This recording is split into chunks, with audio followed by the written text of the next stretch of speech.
Good morning, everyone, and welcome to our class In Search of Humility. I'm Randall Miller, the chairman of the Social Science Committee of HASP, and we welcome all of you here in person. And for those of you who are here, please do a check now to either turn off your phones or put them on silent, if you would, please. And welcome to everyone joining us on Zoom. I also have an additional announcement for the next month's meeting. The monthly program will be on Tuesday, March 7th at 9:30 a.m. at the Jack Miller Center for the Musical Arts.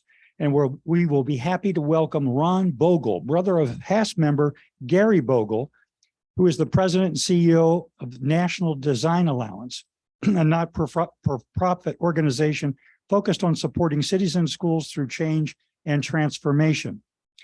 His presentation is entitled Reimagining America's Schools, Designing for the 21st Century. Coffee and cookies will be available at 9 o'clock in the lobby. And now for our main presentation. We're delighted to have Dr. Daryl Van Tongeren with us. Full disclosure, through some consulting work that I do, I had Daryl make a presentation to the college where I consult. So I've already heard the shorter version of this, the 60-minute version, but you're in for some very, very interesting information. And I hope you'll be attentive and ask the caliber of good questions that you always do, being good HASP members. Professor Tongeren is an associate professor of psychology at Hope College. He received his PhD in experimental social psychology from the Virginia Commonwealth University, his MA from the University of Colorado, and his BA from Colorado Christian University.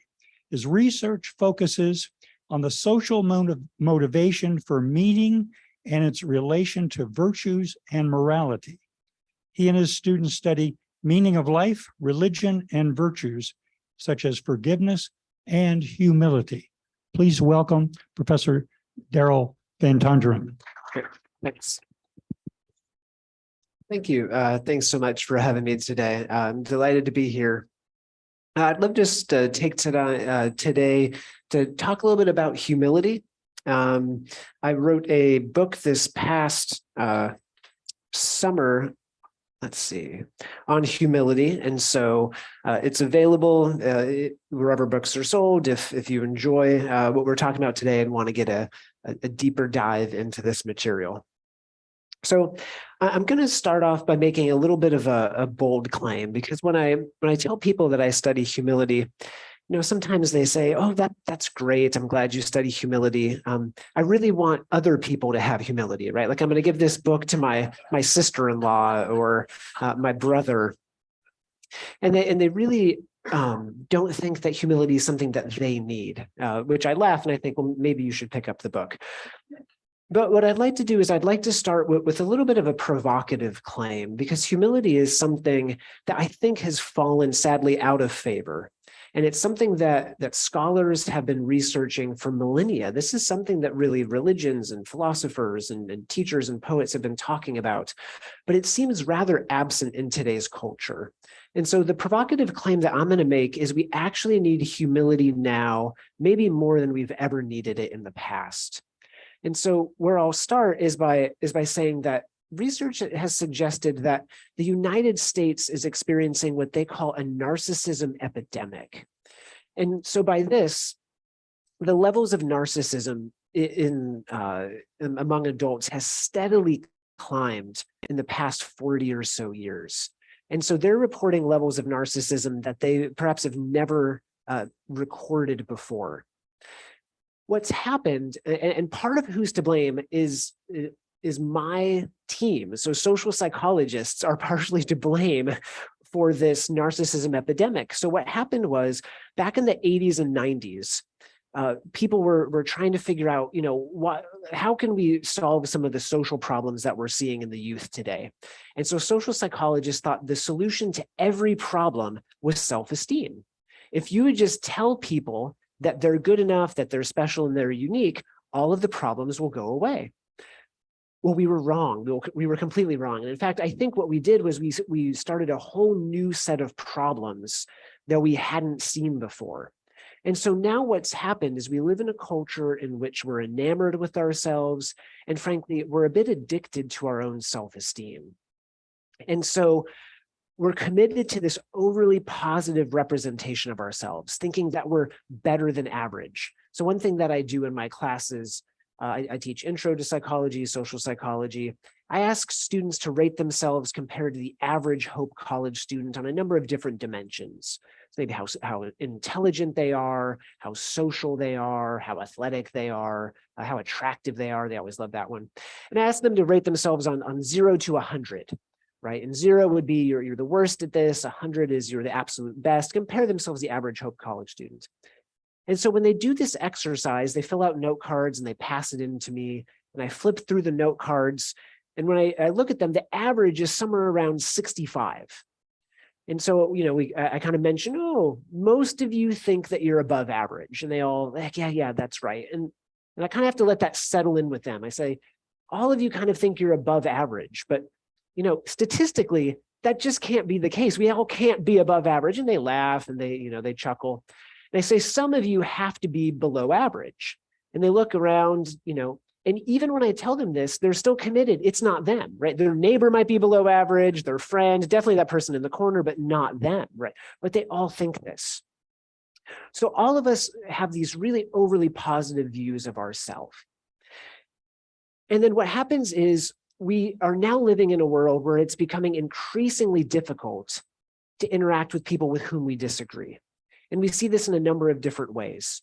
It's never been easier to filter the people or the information that I want to surround myself with. And so we know that research has shown that the information, the news that comes to us on our computers or on our phones, all of that is based on algorithms, based on previous things that we've clicked in the past. And so the information we're getting conforms to the world as we like to see it.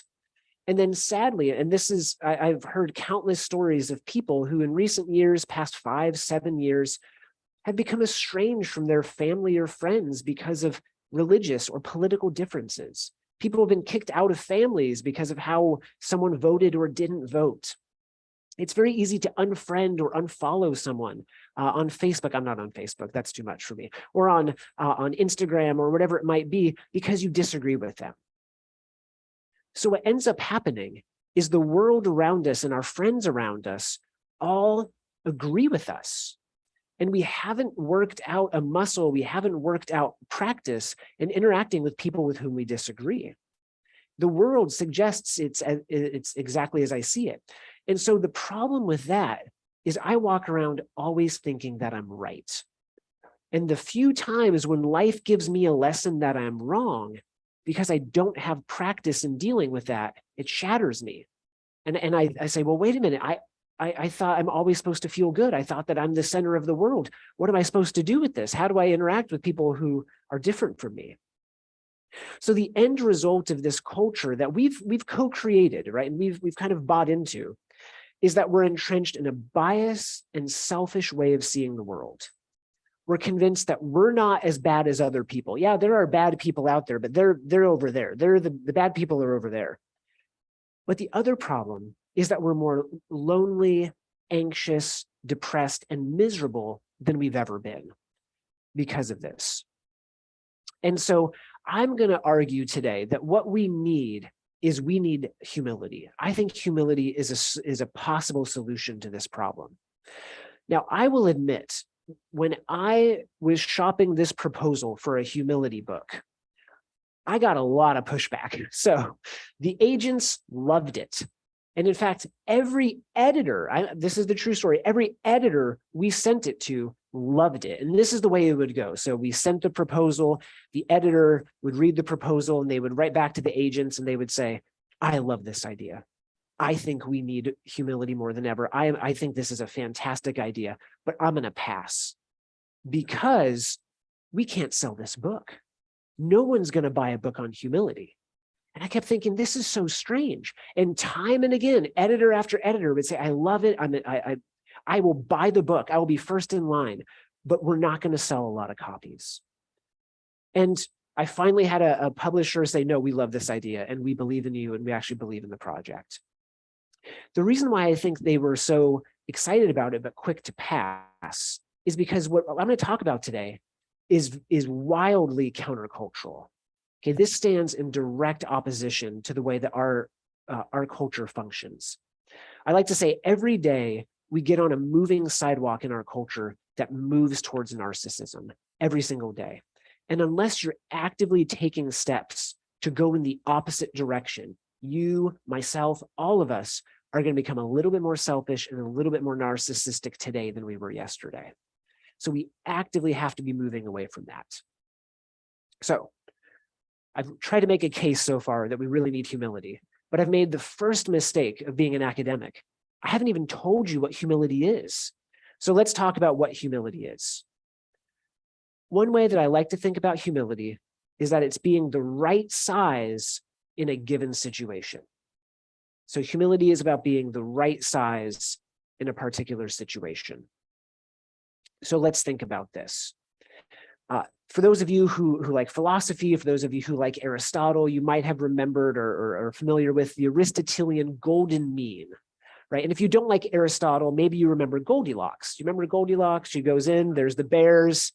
She eats one porridge, it's too hot. The other porridge, it's too cold. But then she finds the porridge that's just right. That's just a story about the Aristotelian golden mean. Not too much, not too little, just right. So that's what humility is. Humility is this golden mean. So there are two ditches on either side.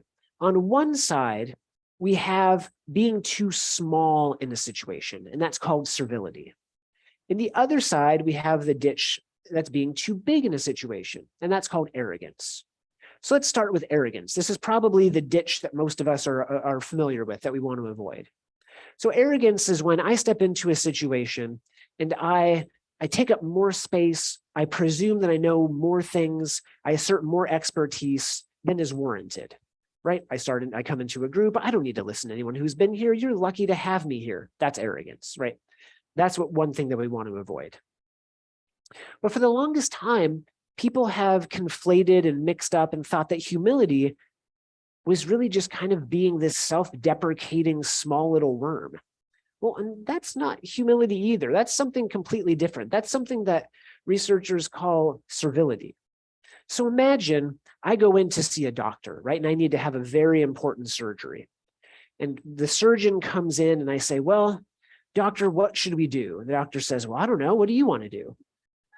I would leave, right? I would say, well, that's it for me. I'm going to go get a second opinion, right? That's not humility either, right? Because here's a surgeon who has gone through training, gone through countless years of education, a fellowship, knows what they're doing. And she asks me, what should I do? I don't know. I'm not the expert, right? That would be being too small in a situation. So humility is being the right size, not too big, not too small.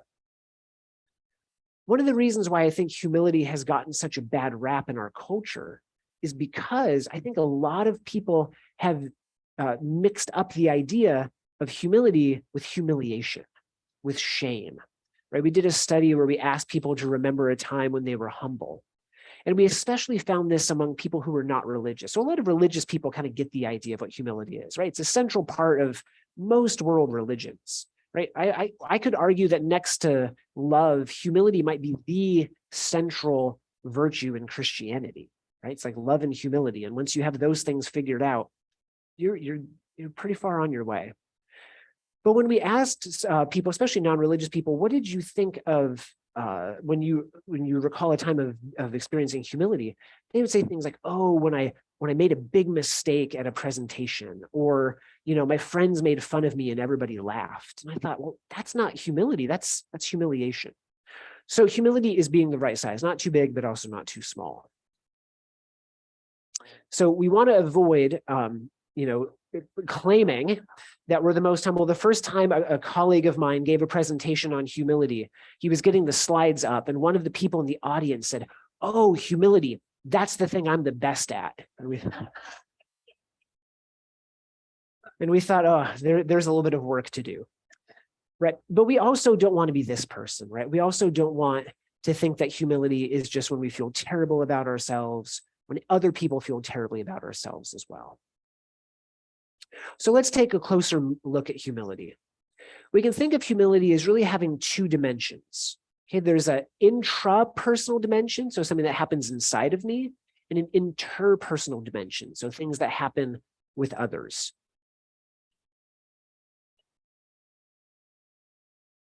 So intrapersonally, humility involves an accurate view of yourself. So what do we mean by this?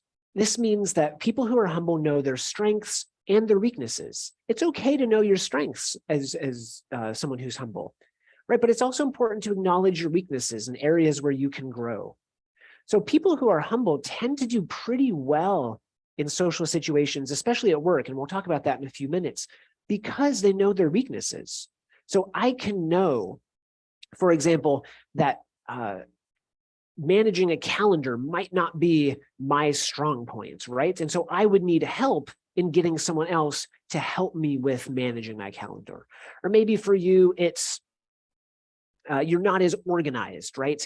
You always lose your keys. Your keys are in your hand when you come in the house, but 5 minutes later, who knows where your keys are, right? You might need some help managing that limitation. But it also involves admitting the limitations of your beliefs, admitting what you don't know, or this one's a little bit more challenging, that you don't know. So all of us have beliefs, right? But none of us is completely right. Sorry, I don't mean to be offensive, but none of us has it completely right. We can be closer than others, but all of us are probably wrong in just a little bit here or there, right? None of us has it just right. So intrapersonally, it admits, it's the admittance and the acknowledgement that I have some limitations. I can't know everything. I can't know what it's like to be you, and I might be wrong in a particular situation.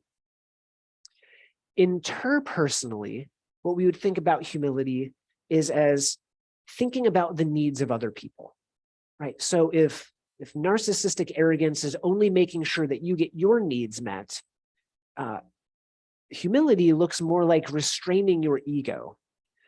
So I love accepting praise. Like when people say, good job, I love that. Maybe some of you are the same way. It feels good, right? When they say, you did a job well done, I say, thank you, it was, right? Like that feels really good.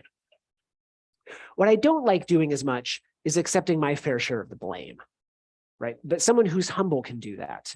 They can accept the blame and they can share the praise. So when someone says job well done, I say, well, thank you. And there were some other people who contributed as well.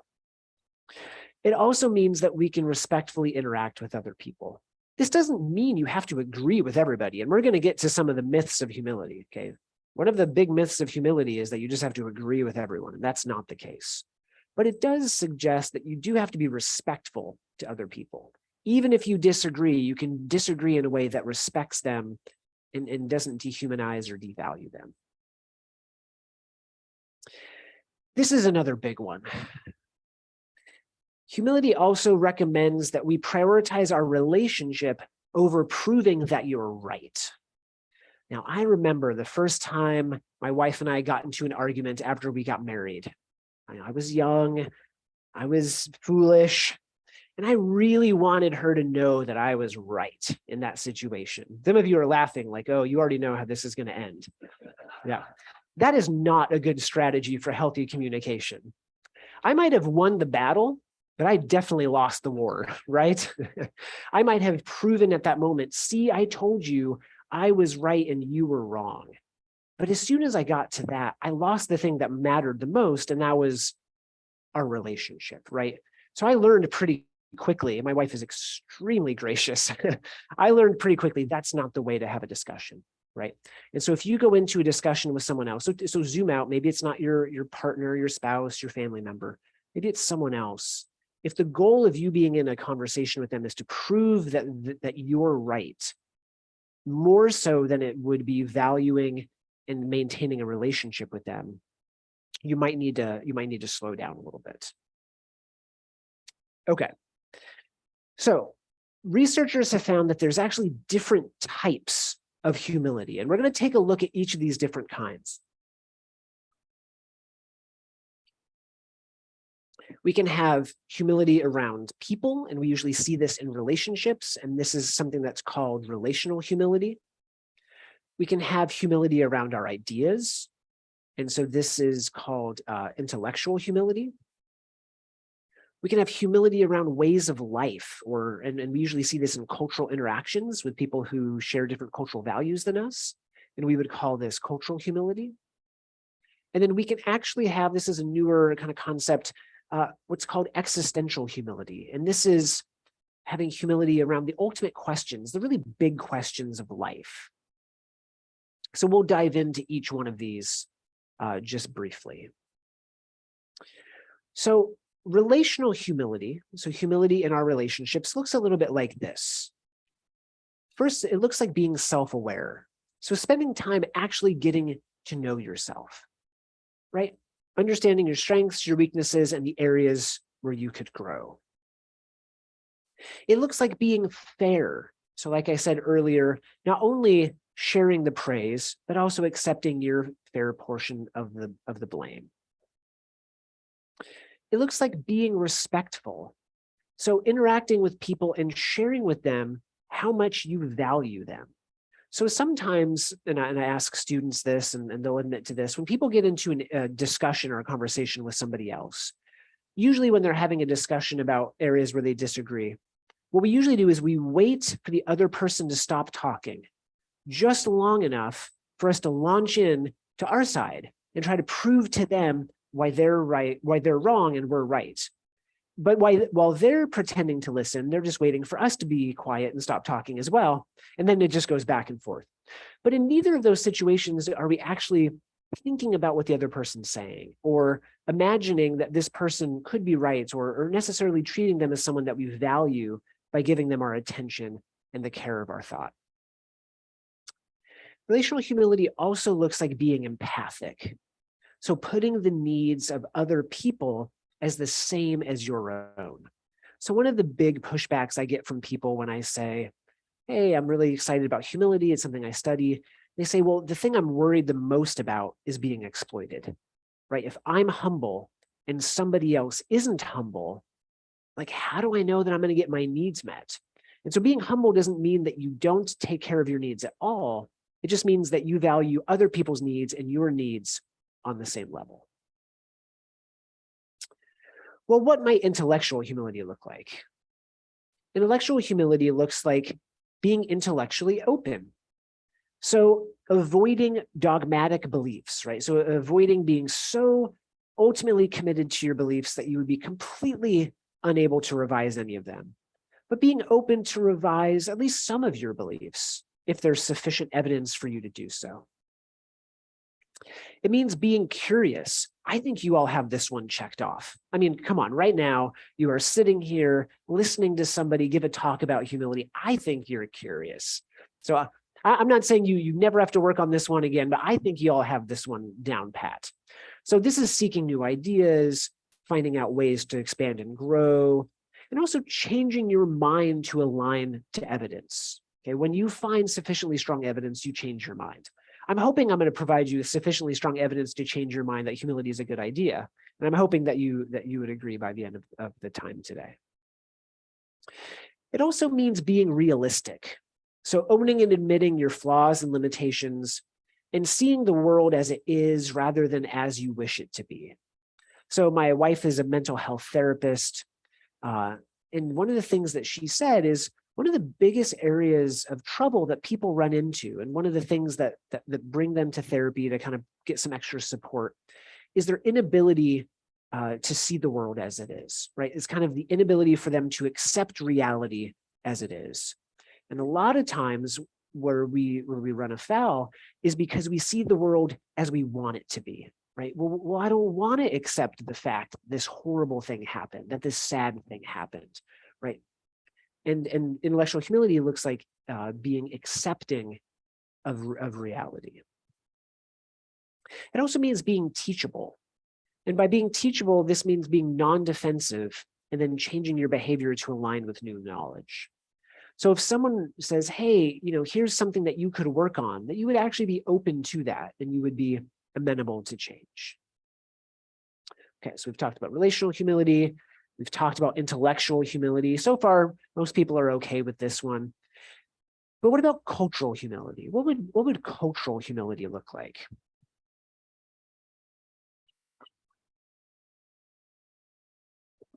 Cultural humility looks like being thoughtful. So not viewing your cultural way of life as superior, right? So many of us have ways that and beliefs about how we think the world should be. And it's natural for us to think, well, if I think this, that's just probably what everyone would think, right? Like any reasonable person would think the way that I think. Cultural humility says, just pause and imagine there's lots of different ways of understanding and explaining life and how life ought to be. Our way isn't superior because there's other people in another classroom halfway around the world listening to someone like me remind them that their ways of life, which are quite different than ours, are not superior. And we like to think, well, we're right. We have Walmart and Netflix and SUVs, and well, they may not have those things. We have to be right. But none of our ways are naturally superior. And in fact, cultural humility looks like being a learner, right? Wanting to learn about the cultures of other people. And it means being respectful. So viewing and treating other people as equals, even when there's differences and disagreements. And this is something that we've lost a little bit of the ability to do. I don't think we even have to look any further than our nightly news, our government. It's so hard for us to just disagree, right? We can't just say, well, you see it that way, I see it this way. Let's treat each other with respect. We'll go to Russ's, we'll get some pie. We disagree, right? We don't want to do that. We don't view other people who disagree with us as being equal. And so we don't respect them, and we're not respectful in our disagreements. We can't say, there might actually be two very thoughtful, intelligent, reasonable people who could come and look at the evidence and come to two completely different conclusions. And at the end of the day, just view the world differently. And then it sees diversity as a strength. So we see that multiple ways of trying to solve a problem, of understanding the world, of interacting in life is a strength. And this is something that strengthens communities. It's not something that detracts, it's not something that weakens communities, it's something that actually makes communities stronger. Then the final form of humility is what's called existential humility. And I'll paint a picture of existential humility in this way. Have any of you ever been to Iceland before? Anyone? Oh, yes. All right. Did you enjoy your time in Iceland? Yes. Yeah, for those who are online, big nods. Very much enjoyed it. So I had this opportunity to go to Norway several years ago. And my wife, being the consummate traveler, was doing research online. And she came to me and she said, Daryl, do you know if we fly Icelandic Air, you can get to Norway, same price, but they'll give you a layover in Iceland for anywhere between 1 and 7 days.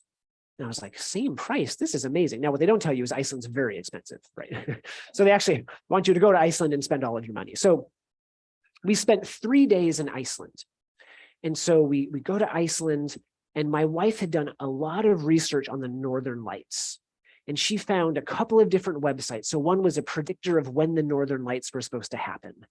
And then another one was the best time and place to see the Northern Lights based on where you are in Iceland. So it was our very first night there. If you're anything like me, you get really jet lagged and you're so tired, and I just wanted to sleep. And I was so grumpy. But she said, if we go 1 hour outside of Reykjavik at 2 in the morning to an abandoned church parking lot, we're going to see the Northern Lights. And I said, I think I'm going to sleep. But then she convinced me because I was just being grumpy. And she said, are you really going to give up your chance to see the Northern Lights? Like, who knows if we're ever going to be back in Iceland? So again, have I mentioned how patient my wife is? So I say, okay, so we wake up at midnight, we get dressed, we drive an hour outside of Reykjavik into this abandoned church parking lot. We had to use GPS coordinates to get there. There's one other car, and there's a couple that are in their car, probably having the same conversation as us. Because we're looking back and forth, and I'm like, well, when is this thing supposed to happen? My wife said, well, I don't know, it's a 50% chance. So we're sitting in the car, I finally say, let's just stand outside, so we're standing outside the car. And a few minutes later, the most amazing thing happened. it looked like the sky above us just opened up with the most vibrant colors I had ever seen in my entire life. It honestly looked like heaven was opening right above us. And for the next half an hour, we saw the most amazing northern lights right above us, surrounding us. We couldn't talk. I mean, I'm going to admit we were crying, right? We just felt so surrounded and we felt so small at that moment. And it never felt so good to feel that small. And at that moment, I realized I don't have all the answers.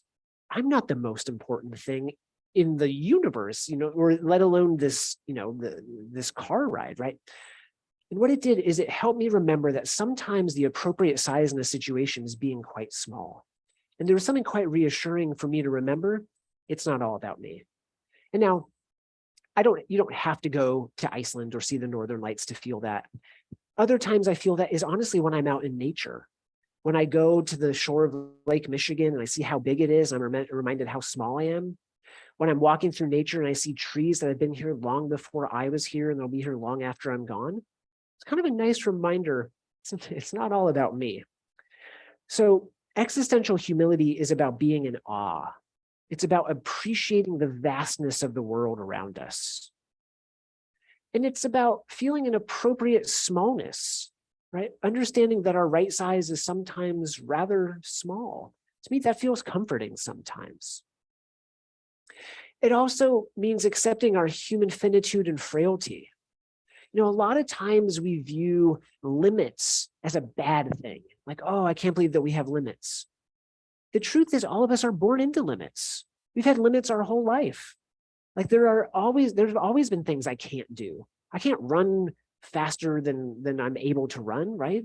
I can't lift more than my body will allow me to lift. I've always had limits. And these limits are just a natural part of being human. And then it also looks like expressing gratitude, feeling thankful to something larger than yourself, right? So in Christianity, we're grateful to God for being able to be alive, right? To be able to get up, to be able to move, to have people around us that love us, to be able to live. That's existential humility.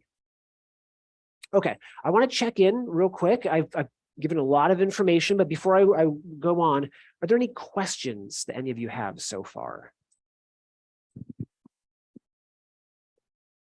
Yes. All of this is in the book. Yeah. Do we know, are there any copies of the book? Not sure. Let me check. Oh, that's on. Okay. So it is all in the book. So if you don't want to take notes, you don't have to. Other question? Yes. Okay. Yeah. When I first moved here, our church had a ministry called 70 times 7. And I had the opportunity to work with felons who had just gotten out of prison or jail. And many of them had to go into recovery. So I had to learn a lot about that.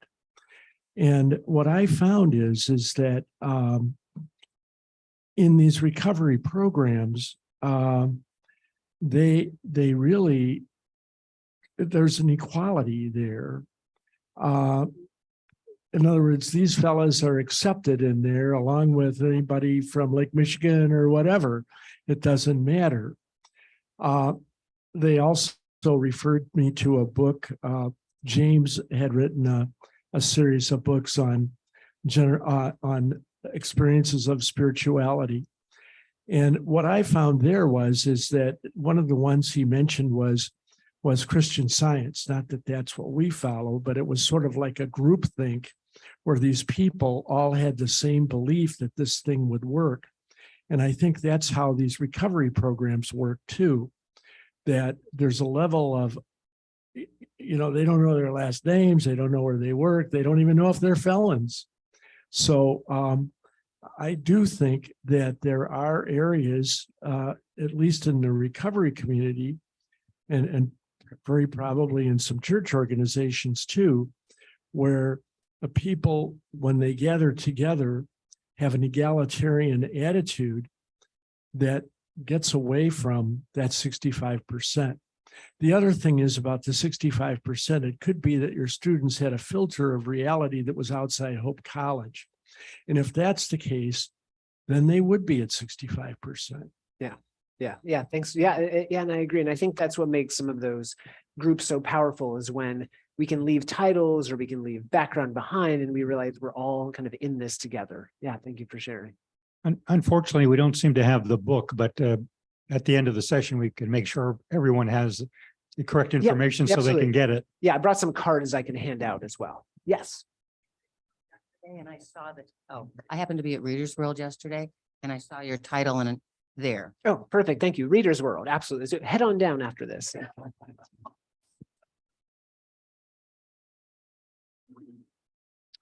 Yeah. Question?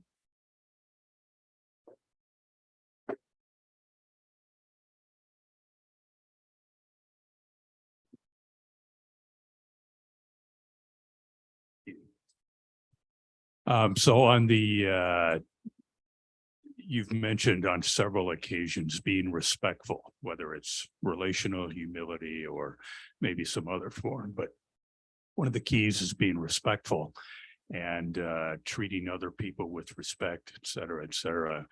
You know, in some circumstances, that seems like it's kind of easy to do.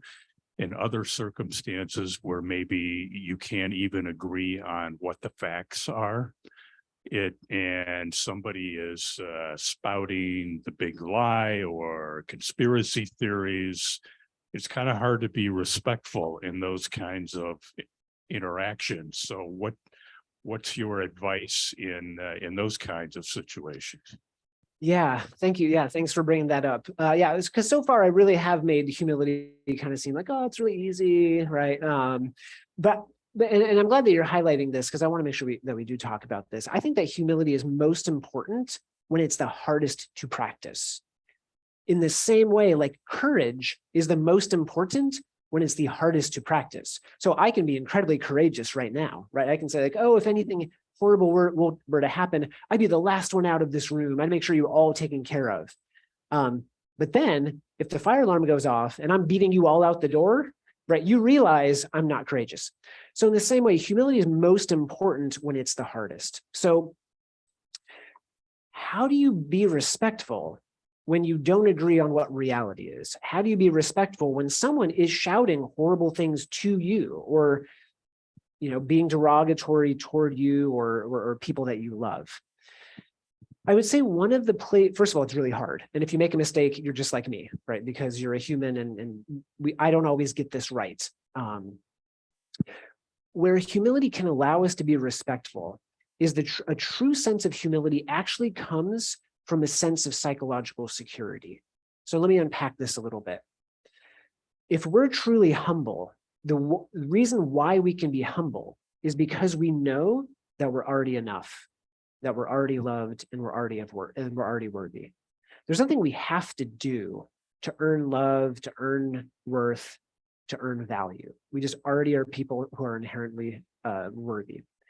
So when someone comes at us and starts calling us names, or is firmly ensconced in false beliefs or a conspiracy theory, we can actually start from a place of security. And instead of getting defensive, we know, wow, this person is a little off, right? This person, something is going on with them. And rather than putting our own worth and value on convincing them that they're right, so that then they'll affirm our way of thinking and affirm our worldview, we start by saying, no, I'm okay. And if we disagree, and if you continue to believe something that is wildly untrue, I can be sad for you. I can be empathic toward you. But I don't need to engage in the same type of back and forth retributive behavior. It's not easy. It's not easy. And that's part of what makes it so wildly countercultural.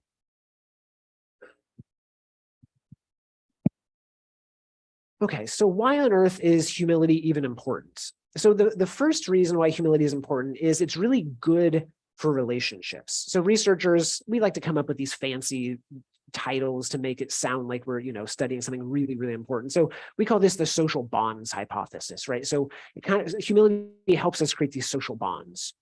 And so what we see is that people want to form new romantic relationships with humble people. They're more likely to forgive humble partners. We ask them about their relationship satisfaction. They're more satisfied with humble partners, and they're more committed to humble partners. So one of the things that we think is that humility is a signal that other people can see about what it would be like to be in a relationship with that person, right? And so one of the first studies I did, we had participants create a dating profile. I had to have my students help me because I met my wife before dating profiles. We met in person. So my students helped me with this study, and the people who came to take the study looked at two different dating profiles. One was someone who was arrogant and one was someone who was humble. And overwhelmingly, people wanted to be with the humble partner. And we were excited, so we replicated it. We found the same thing over and again. They wanted to meet this person, wanted to share their phone number with this person, wanted to go on a date with this person. So despite what we see about, if you're put up forth your bravado and you're really narcissistic, anyone who's been with a narcissistic partner realizes that gets old real fast, right? What we want is someone who's humble, who's going to treat us with respect and equality. The second reason why humility is important is it helps us smooth conflict and power struggles. We call this the social oil hypothesis. So you can think about places where conflict or power differentials are high as an engine, right? There's a lot of moving pieces. Humility is that oil that goes into the engine to make sure that everything continues to run smoothly. So a lot of research has found that people prefer humble leaders.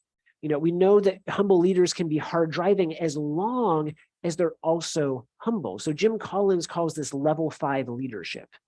You can have high standards, but as long as you're humble, you can help your team get there.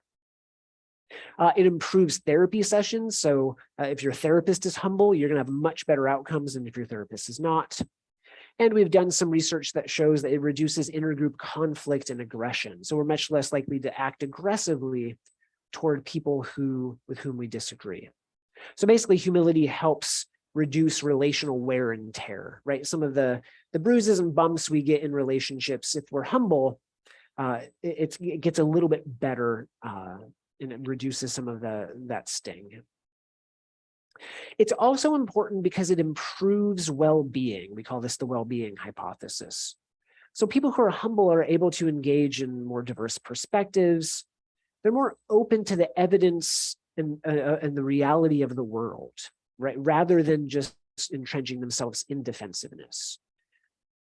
They have a greater willingness to learn. And they also, people who are humble have a better reaction to stress and cardiovascular responses to conflict. So here's one thing that we did 2 studies.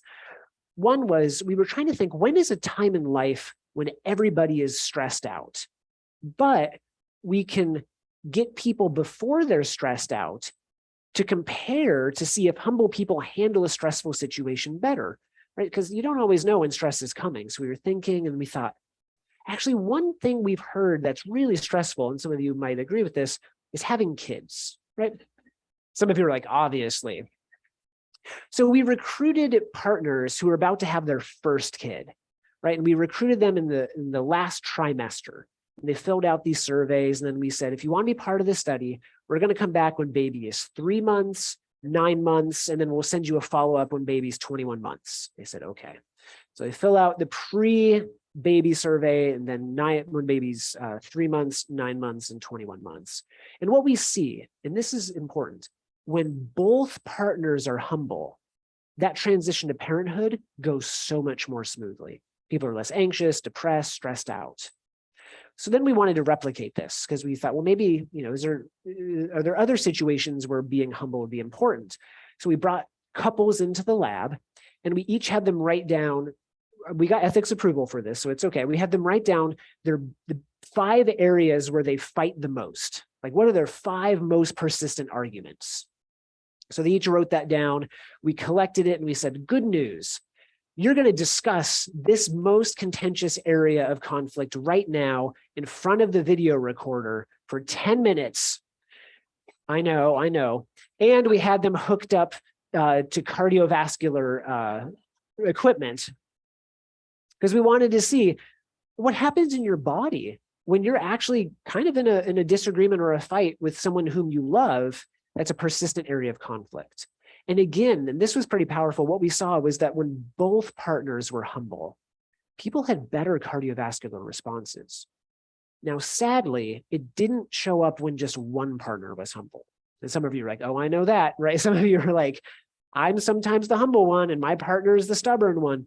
So another take-home message of this is humility does improve your well-being, but it does so more when your partner is humble too, right? So buy 2 books. No, I'm kidding.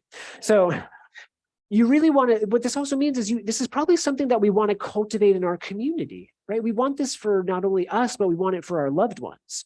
We want people around us to be humble because it's going to be better if all of us are humble. So like I mentioned, the key to humility is psychological security. Research time and again has shown we get defensive when we're under attack, when we feel like we're under attack, because we're trying to protect our overinflated egos. Here's another thing that I see as incredibly pervasive. And this is very true for my generation. So I will own this. And I think it's true for generations that are after me. We live in a culture where people are told you're only worthy or you're only valuable if, right? So we're told you only have worth and value if you have enough money, if you're attractive enough, if you've taken enough exotic locations, right? If you're successful enough. Here's the problem. And this is especially a problem when we have access to social media.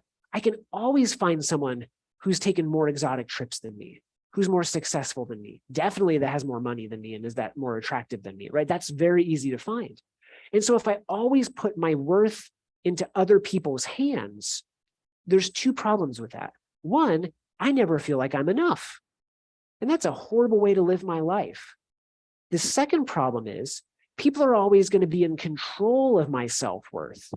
And usually what ends up happening is the reason they want to be in control is because then they want to sell me something that's going to make me a person of worth and value, right? And so I don't get to live a life of autonomy. Instead, I'm just trying to get the approval of other people so I know that I'm enough. So the goal is to develop what's called non-contingent self-worth. This means you are a person of worth ipso facto, just because you are. You don't have to do anything. You're just enough. I've told this to my students and they're waiting for like the rest of that sentence. And they're like, well, Dr. Van Tongeren, like we're enough, like if what? If I believe the right things? I'm like, no, because it can't be about belief either. And some of you are like, hold on, where's he going with this? Because we're not our beliefs. We're really not. Because how many of you have changed your mind about anything in your life? Any of you changed your mind? Okay, yes, all of you have changed your mind.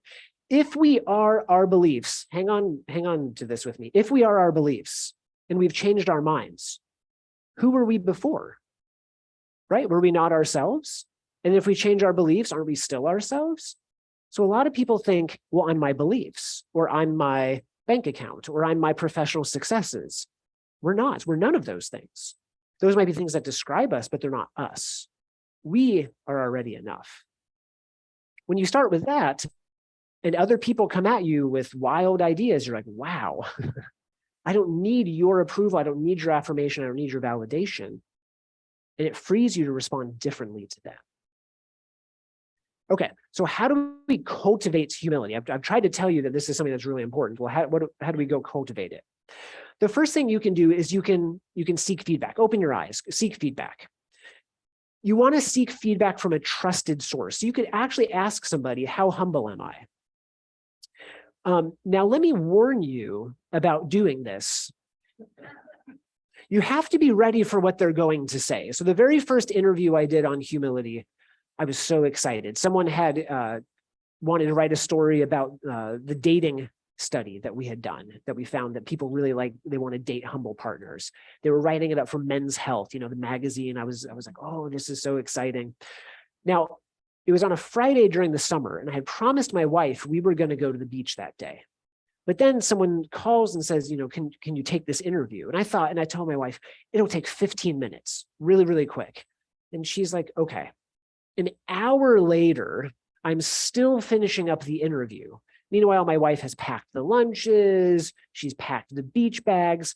The interviewer says, I wonder if you're any more humble after studying humility. Is there someone you could ask? I said, well, I'll ask my wife how humble I am. They said, oh, that'd be great. Report back to me how humble you are. So I say, great. So I go upstairs. My wife is calmly waiting. Everything's packed. She's ready to go. And before I even ask her how humble I am, we live just about a mile south of here. So we live just 7 miles from Holland State Park. I was training for a marathon at the time. And I asked my wife, hey, because it's 7 miles to Holland State Park, would you mind if I just run to Holland State Park to get my training run in, and you can take everything to the beach, right? And you can bring it out to the water and get everything all set up. Yeah, some of you are like, how is she still married to you, right? And I said, oh yeah, by the way, how humble am I on a scale of 1 to 10? And she's like, 1 to 10? Oh, you're a 4. And I was like, oh, and I was crushed. And she said, wait a minute, is 1 low or high? And I'm like, oh, well, maybe, maybe I'll be above the midpoint. I was like, oh, 1 was low and 10 was high. So yeah, you're a 4. You're a 4. In retrospect, she probably should have given me a 1, right? I was not acting very humbly. And at that moment, the first thing I did is I started getting really defensive, which you can imagine the irony, right? A humility researcher asking his wife, how humble am I? And she says, you could do better. And I start trying to prove how humble I am. So you want to ask a humble source, or you want to ask a trusted source, right? So don't ask someone who's just going to say, oh, you're the best. But you also don't want to ask someone who doesn't have your best interest in mind and is going to lie to you, right? So you want to ask someone who knows you well. And you could ask people in different areas of our life, because it's possible, maybe I'm humble at work and not at home, or humble at home and not at work, or humble with these friends, but not on the pickleball court, or, right? And you want to kind of get a range of views. Then when you get the feedback, don't be defensive. I tell you this because I was defensive.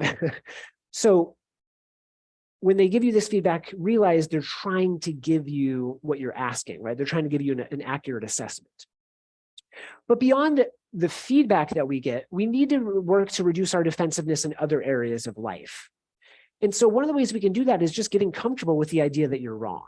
So I'm trying to get comfortable with the idea that I'm wrong too, right? Most of us are at least partially wrong about something all the time. Let me give you an example. My wife and I were in graduate school, and we were going out for a date. And it was this beautiful, clear, sunny evening, like the sun was kind of still kind of low in the sky, a nice clear day. We're sitting at a stoplight, and we witnessed a car accident right in front of us.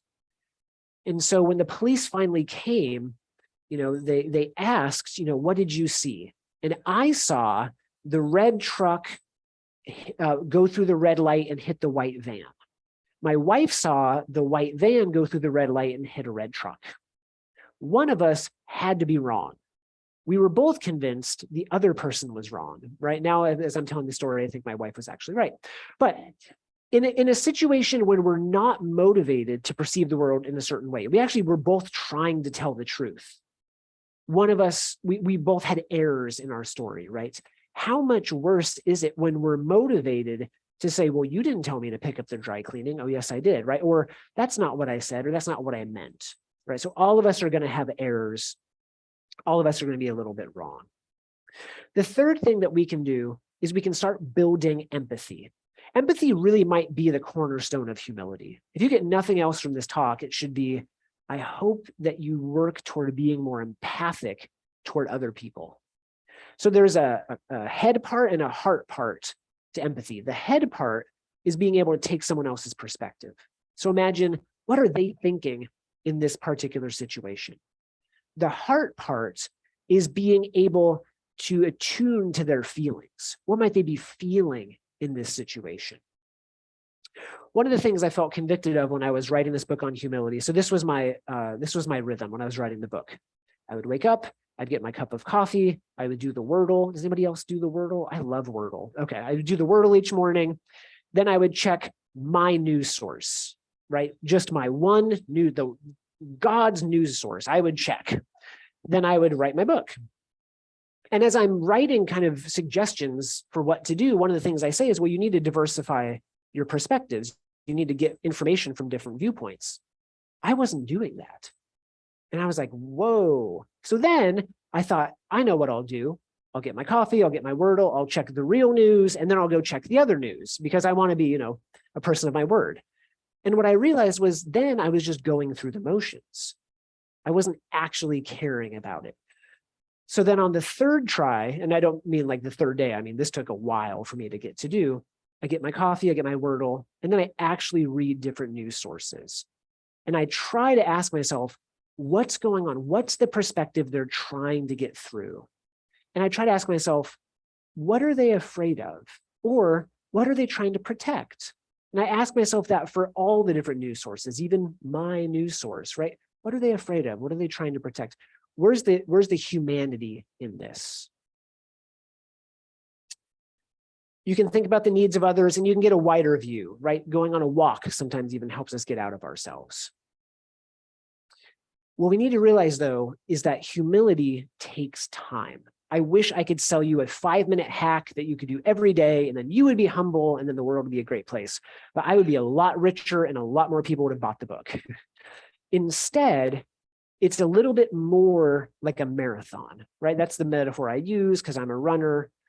You kind of have to put in the practice day in and day out. Overcoming our own selfishness is hard, right? That moving sidewalk toward narcissism every day, we have to make the commitment, walk in the opposite direction. It's a little bit like building a muscle. The first time you go lift weights, you're sore and it's hard and you actually can't do very much. But with practice, you get a little bit better and it gets a little easier to be humble, and you can be humble for a little bit longer and a little bit more effectively. So we need to make humility a habit. Okay, there are some myths with humility, and this is what I want to spend a little bit of time dispelling. The first myth is that if you are humble, you just have to lack conviction. It really means that you believe nothing. And I have research with some colleagues that suggest this just isn't true. I believe that you can hold beliefs with conviction and humility. How many of you know Dr. Dave Myers in the psychology department? He, to me, I will be honest, is an exemplar of humility. He is someone whom I look at and say, Dave Myers is humble. And one of the ways I think he's humble is he has his 2 axioms. So Dave Myers believes 2 things in the world, just 2 things. There's a God, and it's not me and it's not you. That's it. That's what Dave Myers believes, right? So it's not that he doesn't believe anything. He holds those 2 beliefs with conviction, but he's open to revising other stuff, kind of everything else. So it's not that it's the belief in nothing. It's more like it's believing something until you have enough evidence to believe something else. Okay, so it's not believing nothing, it's believing something until you have enough evidence to believe something else.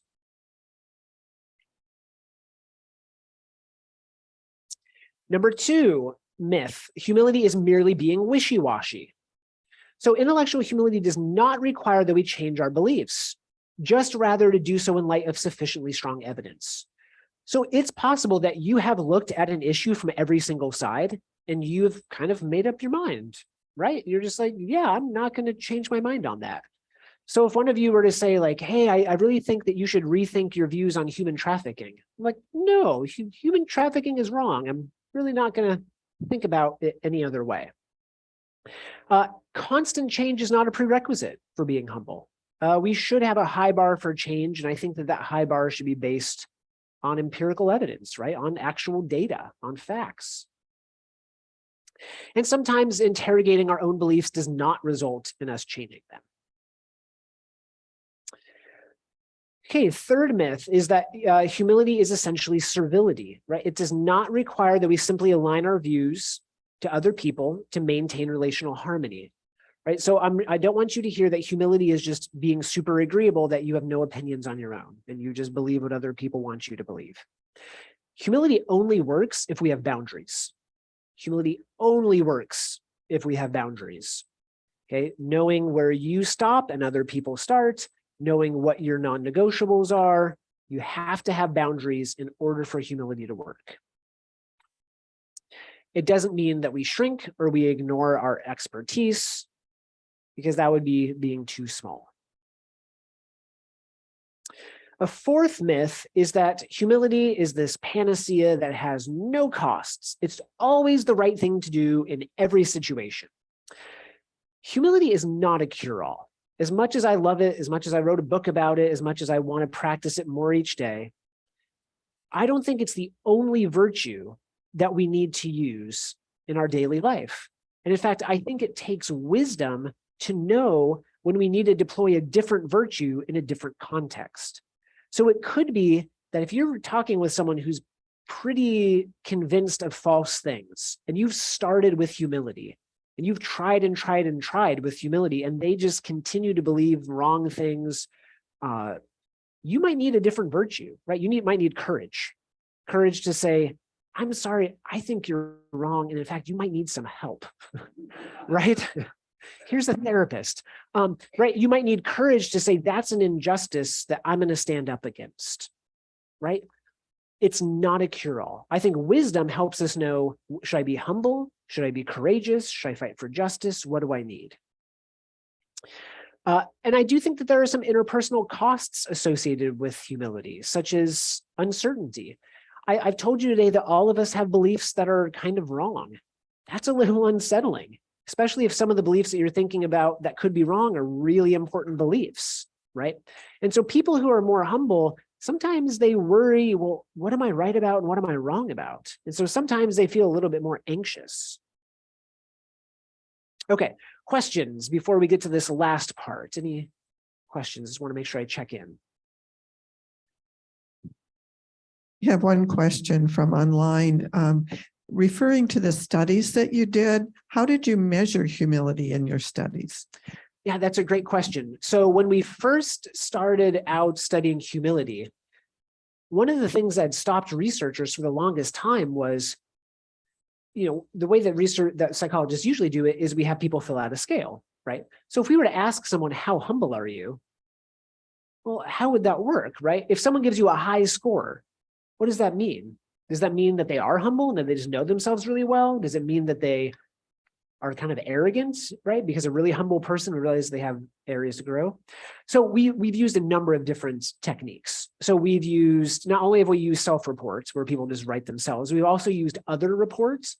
So for example, in the studies where couples were navigating conflict or going through the transition to parenthood, we actually had partners rate each other. So for example, in that scenario, my wife would have rated my humility and I would have rated hers. So we have people rating themselves and people rating each other. Yes. I have a question about when you were talking about key to humility. One of the things was that if you have that, I think the phrase was non-contingent self-worth, you just thought you were okay. And so therefore you could listen and be more open. And that was because you basically felt good about yourself. I guess that logistically, I'd like to compare that to the same opinion that in the 80s and 90s, we told our kids they were better than they really were. We were giving them a base. That's right. Yeah. So how do we disentangle self-worth from self-esteem? So I think where things are a little different is self-esteem only works as long as there's people under me, right? So I'm only good as long as there are people that are worse.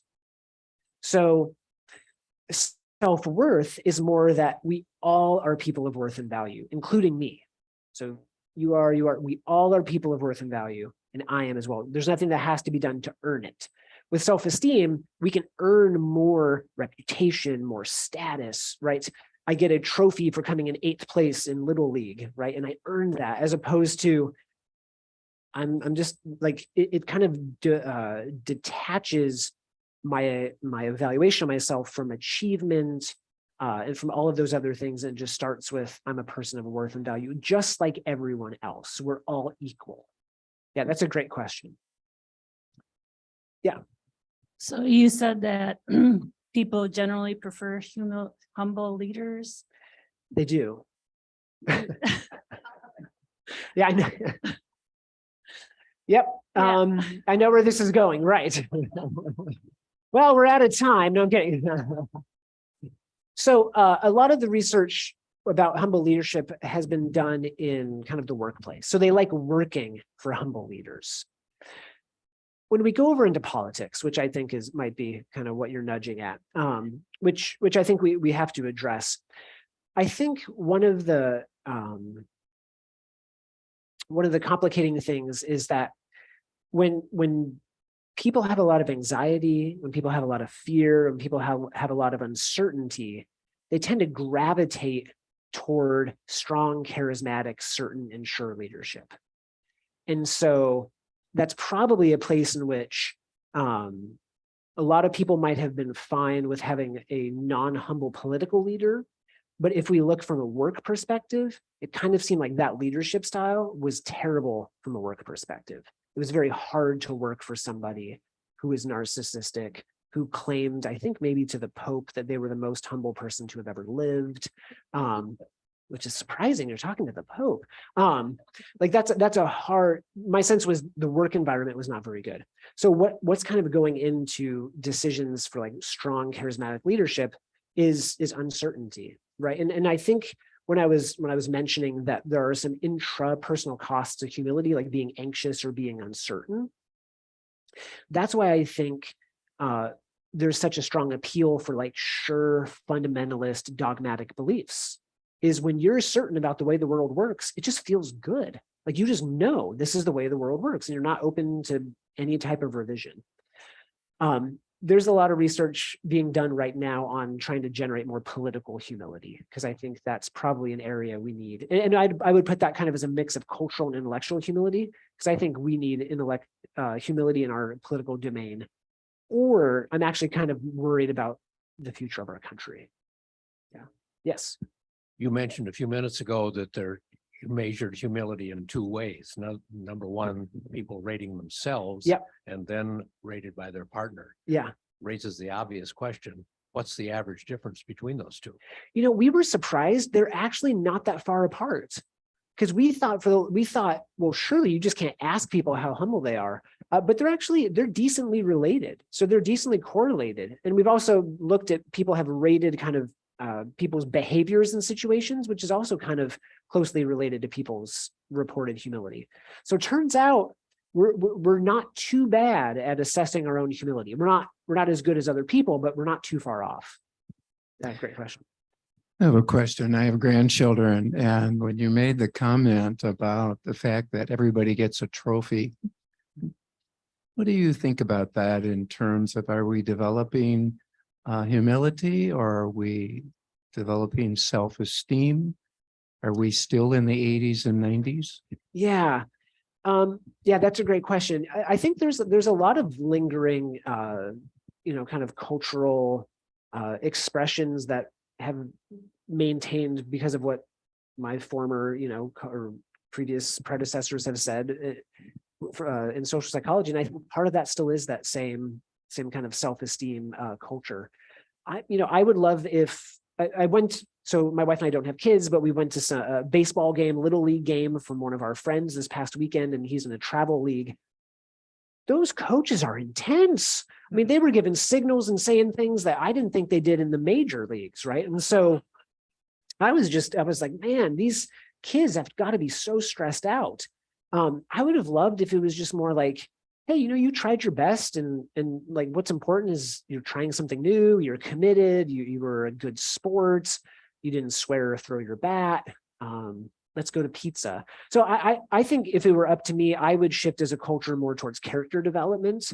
And I think if we build good character, other successes will follow. I think I'm a little bit less inclined to worry about building success and achievement, especially so young. Yes. If someone in a situation would say, I hate you, then how would you handle it? Yeah, so the question is, if someone says, I hate you, how would you handle that? Well, you have, like I mentioned, you have to have good boundaries. And so I would never say that you have to stay in a situation where someone is telling you that they hate you. I think the first thing I'd make sure is that, well, you're physically safe, like no one's going to come physically attack you if they tell you that they hate you. And then, I think you have to have boundaries that you're not putting yourself in a situation where you're surrounding yourself by someone who continues to tell you that they hate you. And then that's where that wisdom comes in, where it's like, maybe humility right now, I'm going to keep in my back pocket, but right now what I need is the courage to kind of walk away. Yeah. As your research continues, how do you see measurement evolving, the measuring of humility? Yeah, so we see that, so there's a lot of measures that are out there right now, and we're a little bit in a phase where we're getting down to the best measures.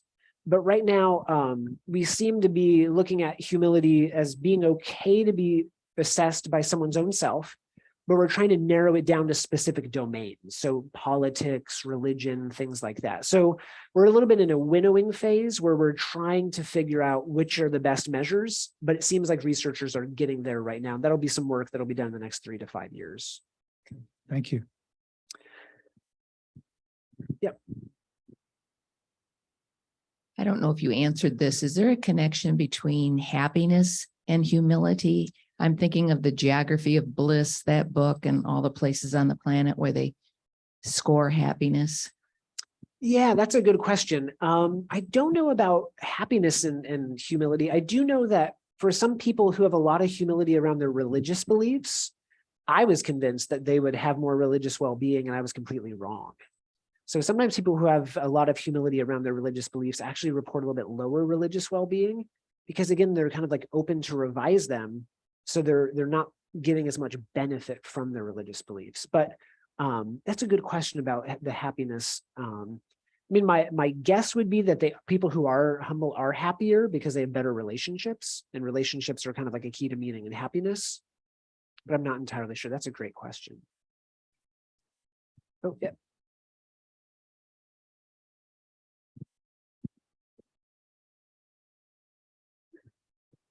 Authority. If we look at religion with an ultimate authority, if we look at science as an ultimate authority in its field, how does that play into this idea of being able to see other people's points of view and other people's priorities? And I also wanted to ask you, did you run the 7 miles? I did not run those 7 miles. I did not. Yeah, right. So I think the question behind the question is when you kind of know that something is true, right? Like when you're kind of committed, like this is a water bottle, and there's no amount of arguing that we could have that this may or may not be a water bottle. I think then what it comes down to is just a respectful interaction, right? So if you can't change your minds because there just isn't sufficient evidence to do so, then the next best thing that you can do is be respectful and value that person. But as long as you've given it an honest try to see that perspective, to see their perspective and interrogate your beliefs, I think that's humble enough. Because again, we don't have to just say, yes, I agree with you, just at the sake of being humble. Yes. How can we expect to encourage and see the growth of humility in a country which constantly trumpets its exceptionalism? Goodness, right. We're the best, right?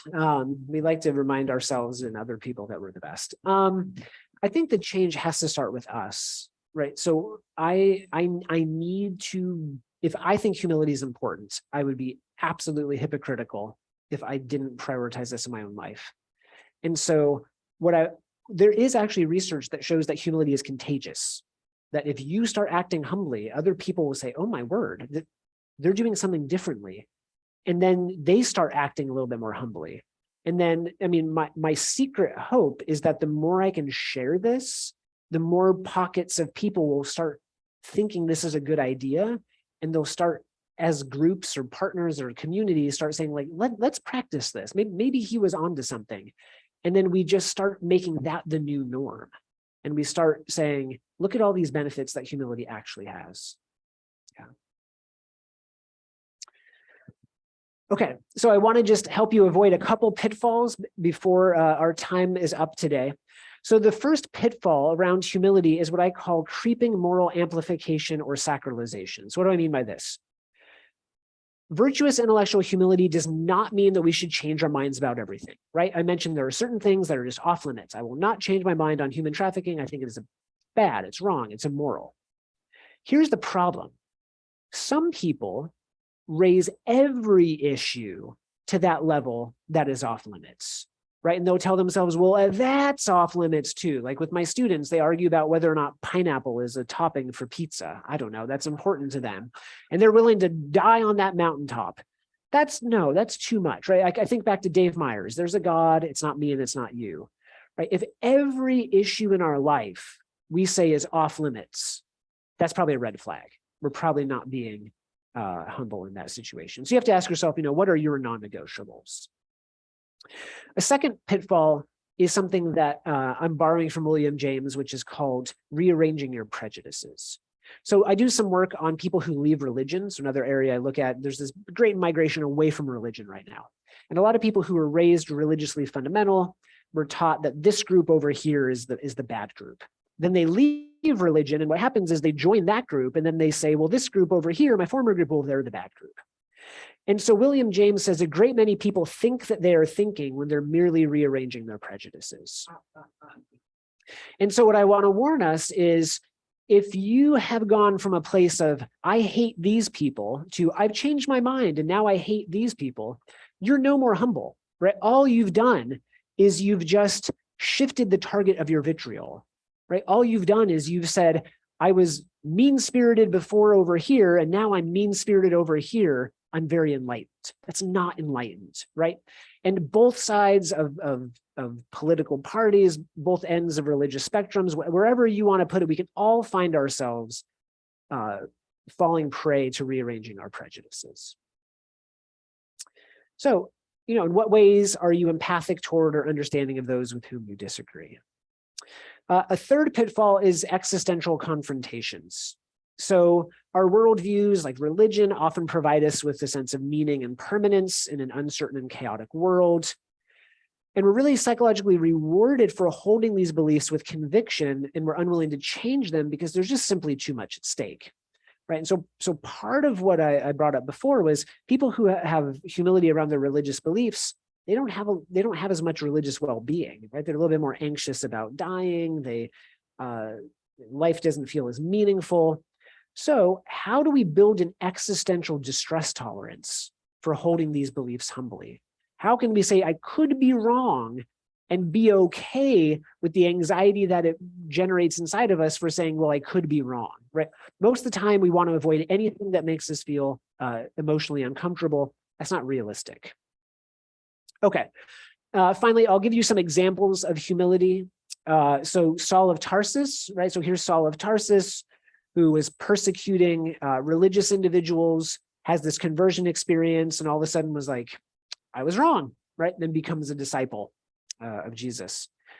Galileo and Copernicus, so everyone of their time said, the earth is the center of the universe. And they said, well, actually, we have some data that suggests that might be different. And they said, you're going to go to prison.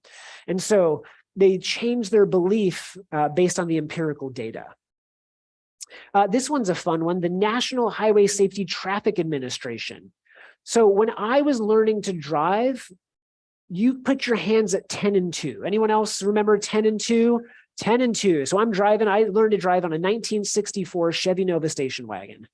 So I'm driving my Chevy station wagon on 10 and 2. Do you know they don't teach people to drive with 10 and 2 anymore? They tell them 9 and 3. Anyone know why that is? Airbags. My 1964 Chevy Nova station wagon had no airbags, right? It had a giant wheel that when we could dent your head. But now, if you put your head at 10 and 2 and the airbag goes off, you'll smack yourself in the head. So you have to move to 9 and 3. So when the airbag goes off, it blows your hands to the side. So they said, hey, things have changed. We will change as well. And I thought, well, that seems pretty humble. So humility, if we want, in summary, is our ability to do 3 things. It's to know ourselves, okay, so acknowledge and own our cognitive limitations and the fallibility of our beliefs, to check ourselves, Okay, so to restrain our ego, our need for superiority and defensiveness, and share our viewpoints with others. And then to go beyond ourselves, to cultivate curiosity, be teachable, and seek to understand other people's viewpoints. Thanks for our time together. I have some slips of paper that will kind of help give more information about the book if you're interested. And we just have a few minutes left for shorter speeches disguised as questions. Thanks.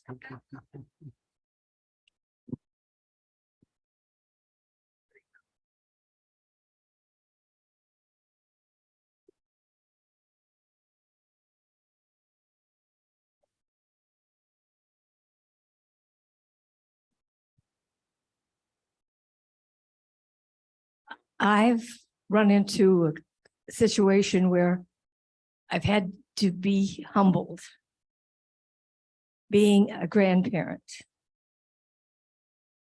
because I raised my kids one way, but my kids don't want me to take care of their children because of the way I treat children. Yeah. And and they're sitting there, what did I do wrong? But they won't tell me what I did wrong. They've just learned new things. Yeah, right. So have you on the one, so that feels very humbling, right? To kind of say, this is the way we did it. It kind of worked for you because you're here and now you want to do a shift. And that's a little bit of, kind of, and it sounds like what you're doing is trying to prioritize that relationship, right? You're trying to say, I hear that, and it's prioritizing the relationship over necessarily quote unquote being right. And it can be painful, right? Humility, it doesn't always feel as good as narcissism or as kind of unbridled self-esteem. And sometimes those are some of those costs. We have a virtual question. Yes. Okay, a comment actually, when you were talking about the youth games, she says men who volunteer to coach youth teams in baseball, soccer, and football often have an outdated view of the He-Man bully coach who abuses players. Parents sometimes want that type of tough coach for their kids. Is that a cultural habit that we need to correct?